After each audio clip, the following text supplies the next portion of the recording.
Hello, dear soul family. Welcome to the Meditation Mama podcast. I'm your host, Lyndsey, mama to 3 highly sensitive and intuitive children, and founder of the Meditation Mama Company. On this show, we talk about spirituality, parenting, motherhood, personal growth, intuition, and shifting old paradigms so that you can live your most authentic, soul-aligned life. Each month, I also release special guided meditations and channel transmissions that open your heart, expand your consciousness, and soothe your nervous system.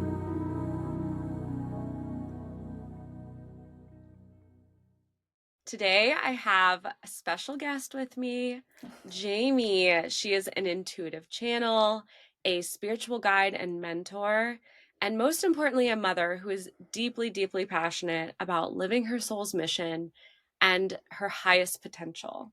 She's also very passionate about guiding people to live in alignment with their soul's highest path and activate their own intuitive gifts. So welcome, Jaime, to the podcast. I am Thank so you. excited for this.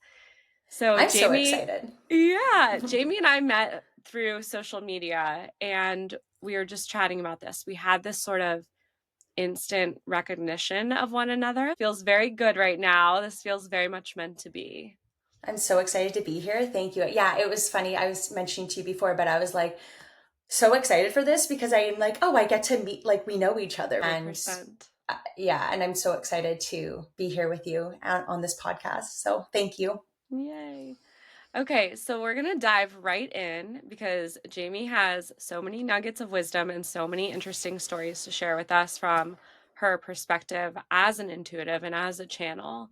So let's start. I'm really curious how your spiritual journey began, maybe you want to start with childhood, what that was like, or kind of like where did your spiritual journey begin and how did you begin channeling and just connecting really deeply to your intuition? Part of my story, a huge part of my story, is in childhood. And so I grew up feeling like I literally got dropped in the wrong place. I remember having so many moments as a child without this awareness of like, where's the button? Like I'm in the wrong spot. And I felt really isolated. I felt like I never really fit in. I felt lonely otherwise, like even not being alone. I just remember always having these really uncomfortable feelings like I just don't belong. I'm not from here. And so school was always really challenging for me. Being in school, the school system was always really hard for me. And one of my biggest karmas is my family. So I grew up in a very dysfunctional household, um, a very dysfunctional family system. That's sort of my biggest lesson in life. And there wasn't a lot of stability or foundation in my life. So that's where a lot of my awakenings and a lot of my challenging came from family dynamics and my childhood. And so I always knew, like now looking back, I always had these intuitive gifts. I remember seeing in the middle of the night, I would often be up in the night and I would often see like different angels or little light orbs in my room. And I was, raised in an environment where I couldn't really access my gifts. That just wasn't, open at the time. So, but I do know that I always had these gifts and I would always take on other people's energy and absorb the energies of the room. So my greater awakening, I guess you could say, what really stepped into my gifts was I was working in a corporate job. I was going to school and, going, in my 20s, going out, doing all the things. And I've had several bouts of like depression and, since a childhood, teenager. But then I just hit a point where a breaking point in I'd say another breaking point in my mid 20s where I just was so depressed. I had a really deep, dark night of the soul.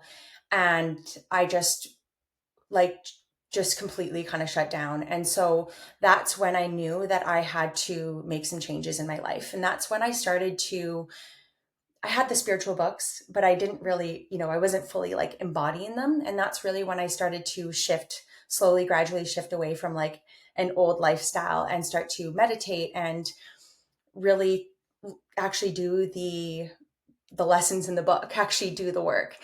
And at the time, my husband was living in Europe, like part of the time, and so I decided that I was going to leave my job and I would go there. And that's when I really committed to meditating, and I started to receiving a lot of energy and information would come to me. And then I went to I went to do a yoga teacher training. And when I was on the flight there, I sat next to this guy who was so like such a big light worker, but totally like wearing this like I'd say like a Gucci sweatsuit, like totally unassuming. Yeah. And he started channeling for me on the flight. Like he knew he had to talk to me. And this is the second time this has happened to me on an airplane. And he started kind of getting me onto the right path. And so through my like different healing as a way to heal myself, I started going to different healers, yoga teacher trainings, completely shifting the lifestyle. And that's when I would go to like healers and they'd be like, you're really intuitive. You're supposed to be doing this work. And I was like, what are you talking about? There's absolutely no way that I'm intuitive. There's no way. And they'd be like, well, you could probably do a reading on me right now. And I'd end up giving them readings in the middle of my own reading. And it just like evolved and they would show me. And so that's really what led me onto this path. And completely like, if you would have told me like 10 years ago, you're going to be doing this work, I would have been like, you're absolutely crazy. There's no way. But it was around when I always had been connecting with the children, like I always had visions of the children I would have, and I knew my first would be a girl. And I it was around the time right before I got pregnant, I started getting really interested in spirit babies and connecting with spirit babies. And client when I was pregnant, clients spirit children would come to me, and then through the birth portal of my daughter, that's when I really have been wildly activated and started connecting more with the souls of people's children who are on earth and receiving a lot of messages for them, and really fascinated by family missions and how these children are really guides of ours and creating so many changes in our lives, and really asking us as parents to really step into our mission and our bigger purpose. And so that's how things have really evolved quite a bit, is through the journey into becoming a mother as well. Wow, that's an incredible story, first off. But second, how powerful how it's evolving into families and the story of like the overall family mission. That really resonates for me because I've been shown that each piece of our family is like a puzzle. There's five of us, and I've been shown a star, and it's like we're each a piece of this star, and we Mm-hmm. each have something that the other needs, and we each have a lesson to teach another. We're each going to be the student and the teacher, and it just wouldn't work if one of us wasn't here. So that really I resonates for me. I love that the puzzle piece. Mhm. There's like a couple of messages that wanted to come through for this, and I can get to it at the end. But there was a huge theme around the jigsaw puzzle and puzzle piece.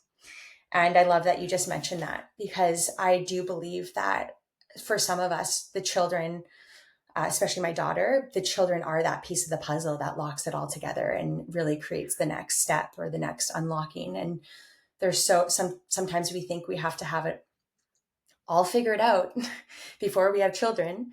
But that, especially right now, that's really not the case for a lot of people, is that these children are meant to be on earth to really activate our mission and our gifts and what we're really here to do. So I am seeing a little bit of both happening for some people, where you have that creating the foundations and the empire for your child to come in. But I am seeing um, us having to really deprogram ourselves and realize that our children are needed on the earth. Their frequency is needed in our home in order to really activate us into like what we're really here to do. Yeah, 100%. I've talked about this on the podcast and I've talked about this with so many friends how one, birth is such a portal and such a catalyst for awakenings and activations, and every child just activated me in a new, completely new way. But too, just how you, like you said, you don't have to have it all figured out beforehand, because they might be that missing piece of the puzzle that helps you figure it out. And I very much remember feeling in my 20s like I always knew I was meant to be a mom. Mhm. I knew that was a huge part of my purpose, but I never could quite figure out the career piece. Like, I think Mhm. people viewed me as a bit of like a job hopper, because pieces of my job would feel right, but then something fell off. So I'd move to the next thing. And I worked in fashion, I worked in sales, I did all these You and different things. I are so similar. It's wild. Yeah. Yeah. I even became a postpartum doula at one point after my first was born. And nothing ever quite fit, but I needed all those pieces of my puzzle to come together. And what I really needed was my kids to activate my purpose, Mhm. which was getting into meditation and using my voice and energy healing and all those kinds of things. So that really resonates for me. I'm sure that's going to resonate with a lot of people. And I think that's Yeah. also comforting. You don't have to figure it all out before you have kids. Mm-mm. Everyone listen to this. Or it might change after that first one, because I know it did for me big time. Yeah, I love that. I resonate so deeply with being that because it's like when we are on this journey to discovering our purpose, we have different keys and codes that are needed in different locations, or we have different jobs that we have a soul contract with that we're meant to learn something from. And then when we close that down, we shift to another place or another thing because the pieces of that puzzle, of our own internal puzzle, do come together and there's a greater understanding around it. But some people, it's like we are moving away from, and our children are such a big example for this, is like we're moving away from this time where we stay rooted in something for 20 years. We're not really doing that anymore. And as well as like locations. So I really feel like there's so many huge paradigm shifts happening because of these children that are coming forward and the new system that we're creating. Yeah. Can you speak about that a little more? Because I know you touched on this in your podcast, which is fantastic, and everyone needs to check it out. Jamie gives these energy healing update, or these energy updates every week too, where I'm like, is this just for me? Because it feels so, so spot on. But I know you touched about the locations. Can you share Mhm. more with our listeners about that? Yeah, absolutely. So in general, like this is both coming from the perspective of the spirit babies, so the souls that aren't quite on earth yet, and it's also being led by our own children. So and even our own souls are needed in different land and locations. So like a lot of souls, children, I know my daughter's doing this for me, for us right now, but it's like are guiding us to new locations because their energy and their vibration and our energy and our vibration is needed in a certain location. So there's a lot of like grid working. I feel like a lot of the souls coming to earth need to bring in their energy in different locations. So they are orchestrating, a lot of the souls coming in, and the children on earth are orchestrating a lot of moves and shifts in our own lives because their soul is needed in a different location. And when when we've completed our contract somewhere, and so, same with our children, it's like there's a new location where as a family we're meant to be to like activate the next level. So a lot of the souls I see who are like spirit babies, for example, this is like a message that whoever resonates with, but when we're complete with a contract or location, sometimes it's like, oh, we need to have the baby here, and it's like, no, the child is moving you somewhere else to in order for their soul to come in. Or a lot of people like during pregnancy are like upping and moving to a different place, and it's like, go with that because that's because the soul is literally guiding you to that location because that's where they're needed to be, that's where the families needed to be. So I am seeing like a lot of higher orchestration from our souls of our children and spirit babies of being in a different location. Or as you and I are talking, it's like even the job, like jobs are changing because they like a lot of career changes, relationship changes even, but even location changes are happening as a way for this higher orchestration of That the spirit of makes our children and our spirit babies. Do you feel like people are being drawn to certain locations as a way to, like you said, grid working, like heal that location, or could be both. Do you feel like people are being drawn to certain locations because of resonance, where it's like these new, I feel like I'm hearing about this a lot lately, where like new pockets, new communities of people who are like fully resonant are kind of forming. Are you seeing that at all? I'm seeing that a lot. Yeah. Okay. And so what I'm seeing is, it's like I'm being shown right now. It's like they're drawn to these locations, and sometimes it's not a long time. Sometimes it's just a traveling thing, but often a lot of people are being called to move to different places to not only activate. So there's like an activation or an energy that we're receiving, especially as parents, or there's just their light is needed in that location for healing. And not only that, it's like our own children. So we have soul contracts and like collaborations and soul family that is ready to come in. There's like a huge shift happening away from like old family members, old family dynamics and things like that, and really connecting with our soul family. And just as we have soul contracts with different people, our children have soul contracts with different people, and the people that they're meant to be in community with. So that could be with like being okay with changing things up when something's no longer working. So with school systems. So say, for example, this is just what's coming through. Say someone was like only doing homeschooling, but their child is now showing that there needs to be a change because they need to be around other kids. That can be a shift, or maybe it's the opposite that's happening. But I'm just seeing a lot of changes happening with locations of where they're meant to be. So that could be as simple as like, we need to go and be in this location to travel, to receive codes. Their energies are meant to be there for a reason. And then you can go back to like wherever you are. But they actually, there's a big message coming through right now is nature is really important. And there's a need for a lot of these souls that are coming are really advanced, but they're new souls, but they're not new souls, but they're new to this earth. And they have such a fascination with earth. And there's a need for some of them to explore and adventure, and we have to allow them to explore that. And sometimes we want to contain that exploration because of fear of like, like we have to let these children explore. And so nature, they're saying like nature, they need to be out in nature a lot more than we think they need to be. And I'm not just talking about like the backyard. It's like deep into nature, sacred sites, not just parks, but like nature portals in different places to explore earth and connect with the energies and the elements of the earth. So there is a big need for that, and like even traveling to like parks or sacred sites to be in those places and explore. So Oh, that's I just something love that's, that. My yeah. husband and I were just talking about, now that my youngest is 2.5, I'm like, next year she probably won't be napping. Like we could do a big trip out west and do the national parks, and it just Mhm. sounds so appealing. That makes sense too. It's like getting out in nature, but getting into the untouched part of nature where there aren't all the pesticides and the fertilizers and like Yeah. all the stuff you see in neighborhoods. I think I'm the only one in our community that doesn't allow that in our Mhm. yard, but that makes so much sense.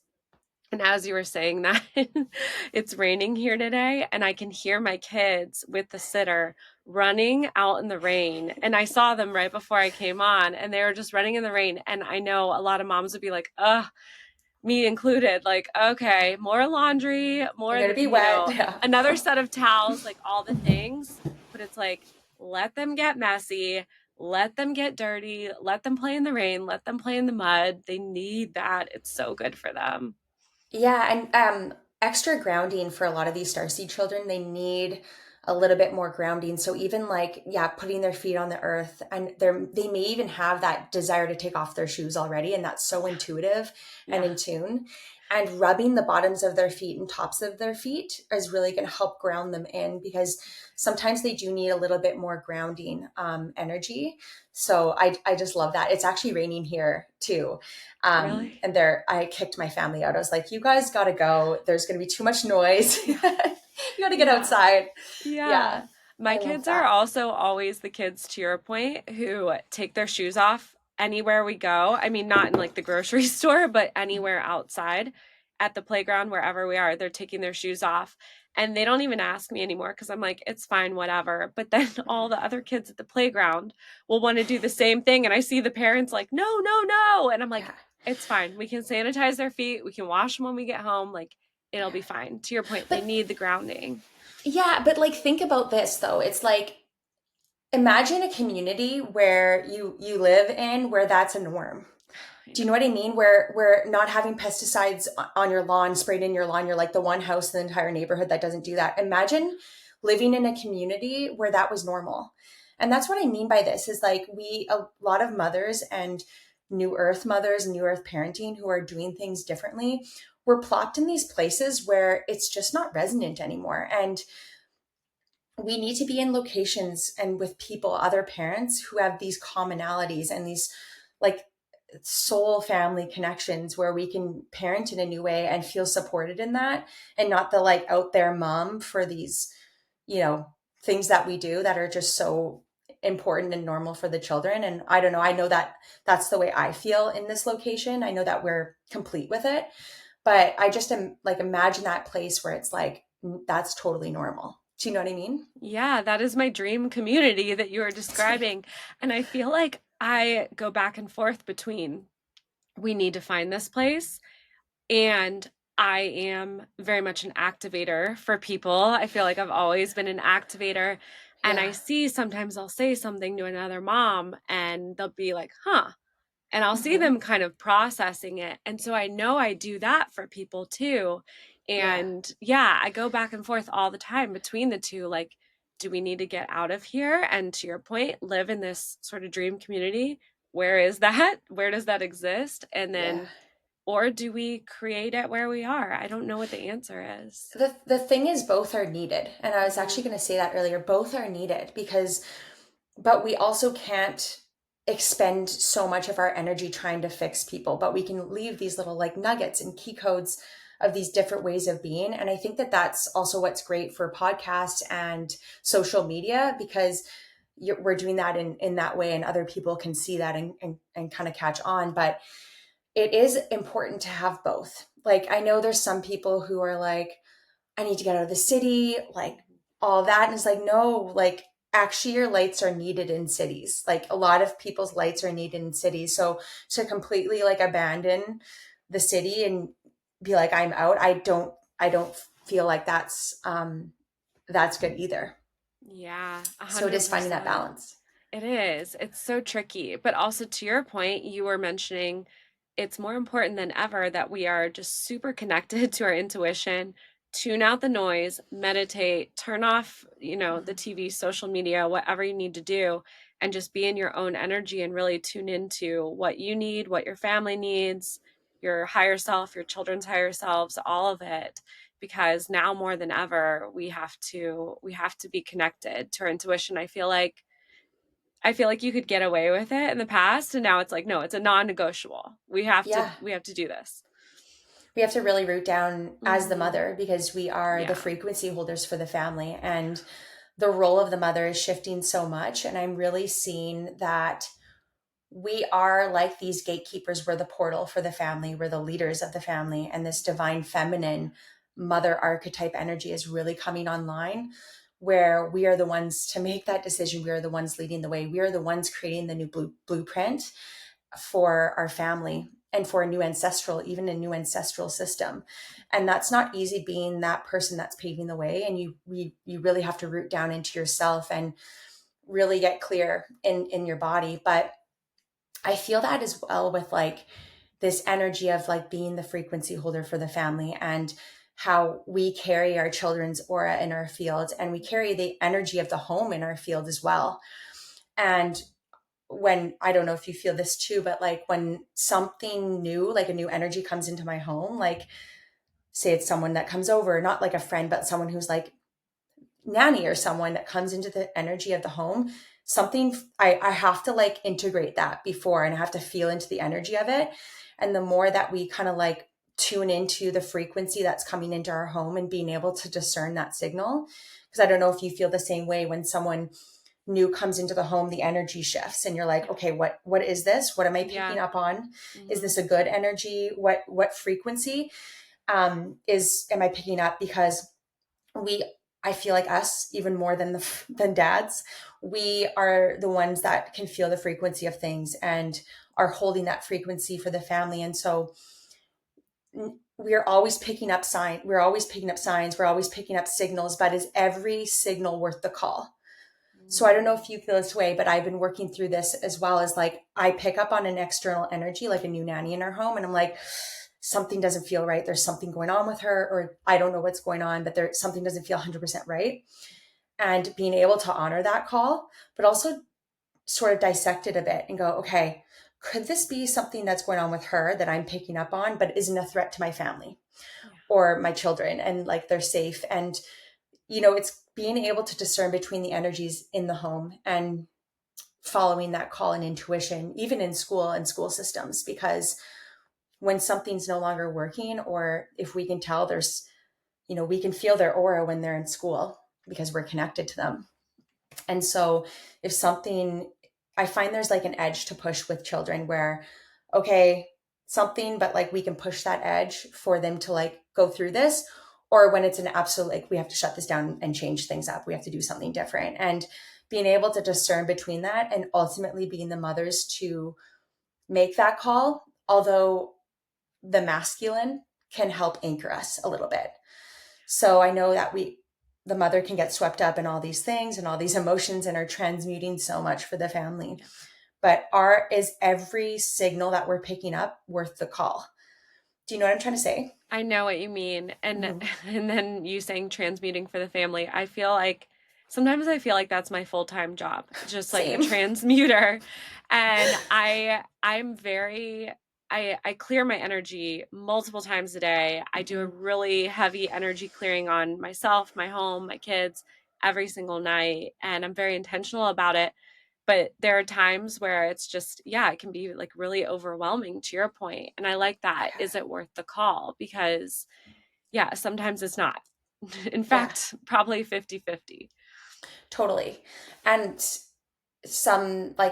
I think what happens, and this might be great for someone to listen to this, is that like we pick up on an energy because we're becoming so much more sensitive to energies, and our children are so sensitive to energies and people's emotions and feelings, not only in the home, but like everywhere. And so when we can like really sit with that and discern between like, oh, I'm picking up on something, my body's getting anxious, or I'm having a fearful moment, where's this coming from?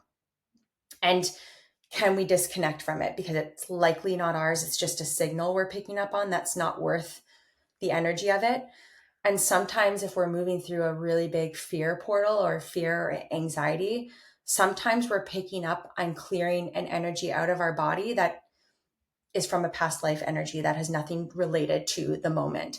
And there's so much, like we're so multidimensional. And so it's really being able to discern between energies and really connecting within to decide, okay, what is mine?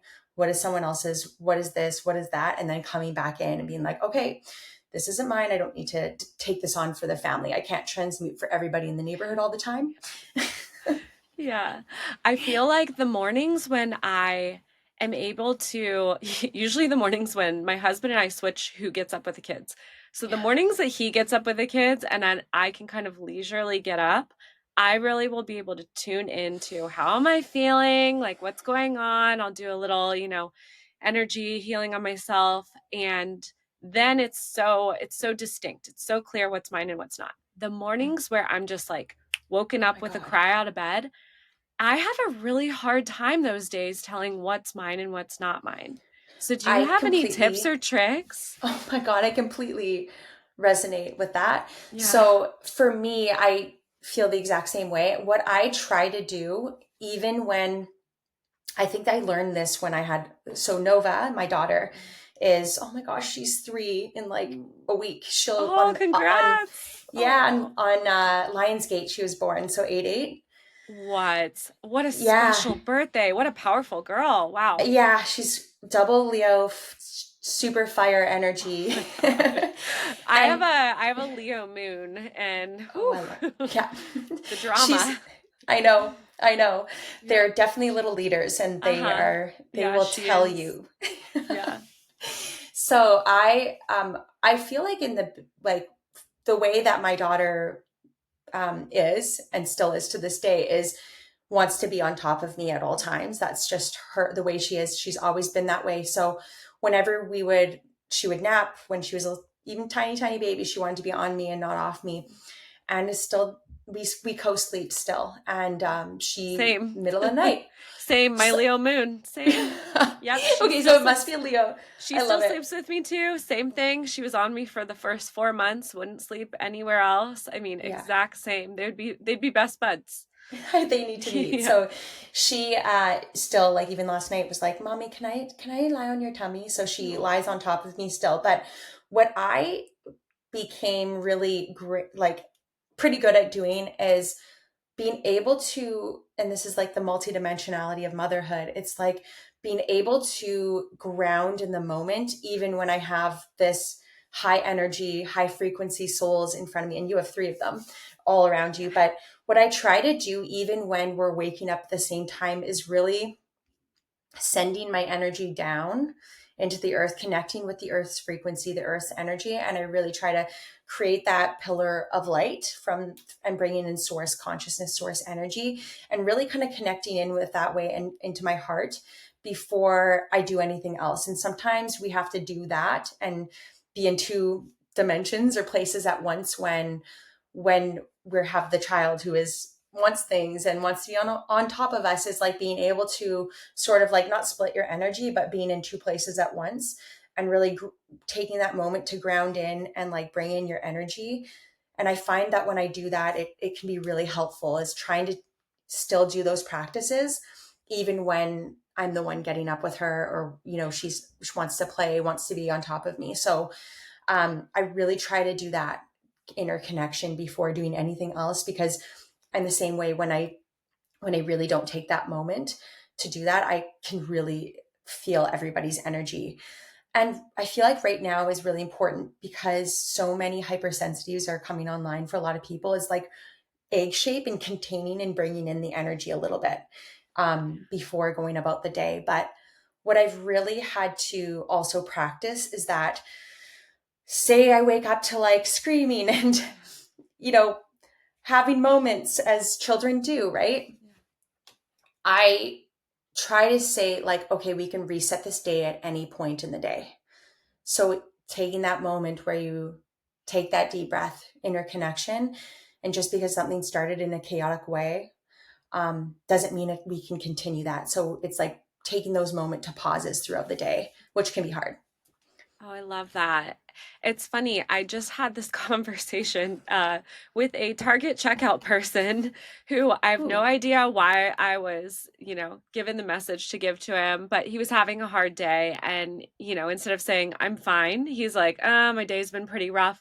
And I said almost exactly what you said. I said, we can start over at any point in the day. And I was given the visualization when I was younger that split your day into quarters and say, okay, maybe the first quarter wasn't so great, but the next 3 quarters are going to be fantastic. Or the first half of the day wasn't so good, but the second half is going to be wonderful, because your whole day does not have to be a wash because of, whatever it may be, screaming child, waking up all frazzled.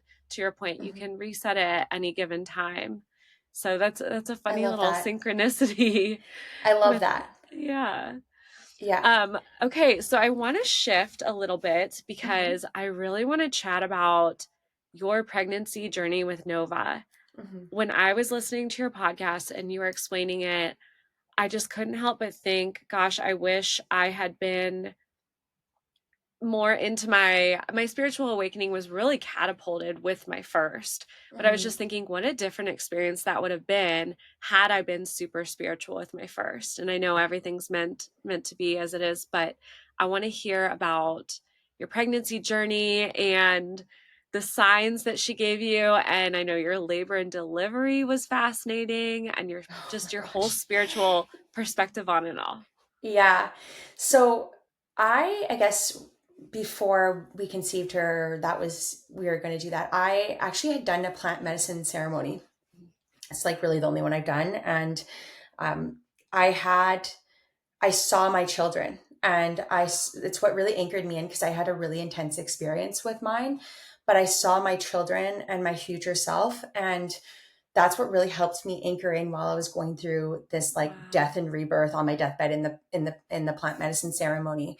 So that's when I first really began. I always kind of knew I'd have a girl first. But I was, I was like, I just want a baby now.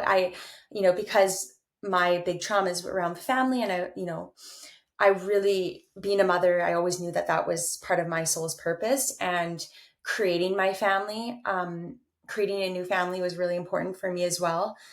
And so I had gone through, before getting pregnant with her, I had really set a lot of boundaries and cleared out a lot of like completions around family and all of that. And was starting to really step into such a different path. And so I had gone through a lot of ascension symptoms, clearings, and I was like, okay, I'm starting this new business. It's going to be great. And I'm going to have this like creative pregnancy. It's going to be like all of things. And this is just what children teach you, right? Yes. But your first lesson as a mother. Yeah. And so when I got pregnant, we got pregnant right away. Before I got pregnant with her, I had a vision where I was sitting by the river, and I had these high level guides come to me, and I said, well, what are you doing? They're like, we are preparing your physical body and energy healing around your physical body to prepare to hold a high frequency soul. Wow. I said, okay. And they're like very Pleiadian Syrian energy, very angelic. And then it was shortly after that where we got pregnant, and my ovulation was all over the map. And I just shared this because I feel like a lot of people might resonate. I was going off the apps, which does not work. No, it doesn't. And I was shifting from like new moon to full moon, and wasn't even aware of my body's signs of ovulation, which is so important. Yeah. And it wasn't like, a friend was like, well, we do ovulation test strips. You should try it. And sure enough, I was like, okay. And again, in my mind, I was like, I want it to happen so naturally, but no, like that was a sign for me. So I felt like that was my daughter speaking through someone else to be like, you should try this. And I think this is what's happening for a lot of people right now, is that certain things weren't working. So their soul, their child are like, hey, we want to come in, try this, or shift into this, or do this. And I think that that's what a lot of people need to listen and trust that inner message, and get out of the ego programming as to what something might mean, or how we're supposed to conceive in some way. That's just a sidebar. But anyways, we got pregnant right away. Sure enough, my ovulation was way off than what the strip said. Yeah. Got pregnant, and I literally found out I was pregnant, and then went to Whole Foods, bought like all of the things, like filled the grocery cart of all of the good stuff. And next day, so sick, couldn't eat anything for most of my pregnancy. Past 20 weeks, I was pretty much in bed. Couldn't get out of bed. And the message, because I was like, what is going on? Like, I thought this was going to be so different. And they're like, it's like an ascension symptom. So they're the high frequency soul, and a lot of souls that are coming are so high frequency.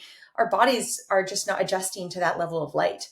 And so just as we're going through a lot of ascension symptoms in our own bodies, like with these high frequency blasts, all these activations happening around portal dates, just as we're going through our own ascension, having and carrying these souls is an ascension process. So my body is my take around the first trimester is like, your body's adjusting to hold a high frequency soul. And sometimes, and rest is so important for that integration piece. And once our body kind of adjusts to it, or, is able to hold that, that's like second trimester and onward, things can change. Although with my daughter, that never changed. I got slightly better, but it literally wasn't until I started throwing up again 3 weeks before she was born. Oh my gosh. Yeah, it was intense. And then it literally wasn't, I've never had a shift like this before, because I was so tired. I could hardly eat, hated food my whole pregnancy, never got the cool pregnancy craving things. But I literally, the second she came out, had a wild birth experience. It was 48 hours of active, intense labor, and there are slowdowns. And it wasn't until, it was like my plant medicine journey. And it wasn't until she was born where I was like high. The second she came out and put on my chest, I was high for weeks. It was like I hadn't slept in 2 days, and I was high for weeks, couldn't sleep. My vibration had changed. I was hungry again. I could eat. Everything changed. It was wild. I've never had Wow. I've never had such a wild shift like that in my life. That's incredible. And you just very much confirmed something for me. Thank you. Because I was thinking about this recently and I was telling someone how with my first and my third, Hudson and Coco, they Coco, would, I love yeah, that name. yeah. Well, Oh my Colette, gosh, but we call her, I she's love very it. much a Coco. She is a Coco. Yeah, Um, I love it. with my first and my third, I had, extreme fatigue and I had just a tinge of nausea, but it wasn't bad. With my middle, who feels way more new here, I felt horrific with her the first trimester and I couldn't throw up. It was just that constant nausea and Oh, it was it's the just every worst. day like clockwork. And I had that thought the other day, like, that's interesting. She feels more new here. Not to say like one is more high frequency than the other, but I think No. my adjustment with her was a lot more tricky for my body. So you just really confirmed that. Do you have two boys? Is it two boys? I have two girls and one boy. Yeah, So Hudson, Kenzie, and Coco. But Hudson and Coco are like soul fam. Like love it. Hudson gave me her name when he was 2.5 or 3, maybe. Wow. They just had this like special bond, very That's special. They've so been special. together so many times. But Kenzie's more like she's different. She's more Okay. new here. She's a little different. I was curious because sometimes, I mean, I don't believe in this, but sometimes people say, "Oh, you're sick, you're gonna have a girl," and I'm like, Yeah. I don't. I've also seen my sister-in-law has a son, and she had really extreme morning sickness with him, and his soul is so ancient, and so I just know that like that isn't always the case. But I was just curious if you had that or noticed that No, no. because with my second pregnancy, which the soul didn't come to earth, but I was sick the whole time. And I didn't even know I was pregnant until I was 6 weeks Wow. with her. And she was such a big surprise because I had been breastfeeding for over 2 years with Nova. And Oh, it was wow. literally, I breastfed her until she was like just over 2.5. No, yeah, just a few months over 2. And my body was eventually like, okay, I just can't do this anymore. And it was just time. And I remember being like, all right, cool. Because I had been so depleted and I didn't properly fuel myself for motherhood and the high energy that our children have. I wasn't fueling myself properly. And I was quite burnt out because my daughter didn't sleep for over 2 years. And so I hit a max burnout in motherhood, which no one really talks about that. And of like 2 years of not sleeping, breastfeeding, not properly fueling my body enough of the right foods.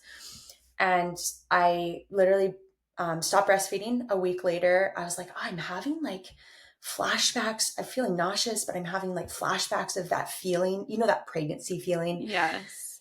I'm having that flashback from Nova, and it just feels so weird. And here I am, like me of all people, think, well, it's an eclipse. Like there's so many energies. I'm probably Right. just like purging something, and Yeah. ended up being pregnant, which I was so surprised by because I never got my period back. Wow. Yeah. Yeah. That's when I worked as a postpartum doula, I would always let people know that one, breastfeeding is only protective if you're doing it every 2 to 3 hours on the dot. And two, yes, you can get pregnant whether or not you've ovulated. I noticed with so I got pregnant with Coco the week that Kenzie turned 1. And right after that, Kenzie didn't want to breastfeed anymore.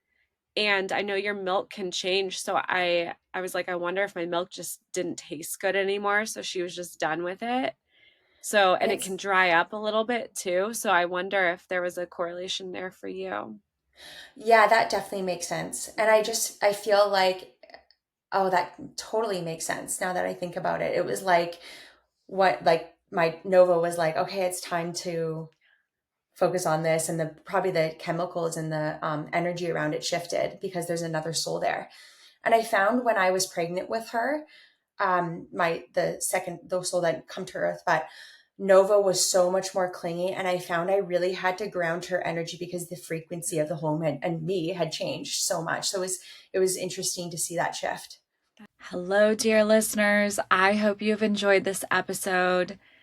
I am breaking it up into 2 parts because it really feels like 2 separate episodes, and there's just so much information in this one.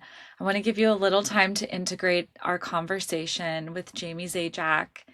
And the next episode, we're really going to be diving into Jaime's second pregnancy, which, as she touched on, did result in a loss not even quite a year ago. And just her whole perspective on that, how she moved through it, and looking at it from this higher spiritual vantage point.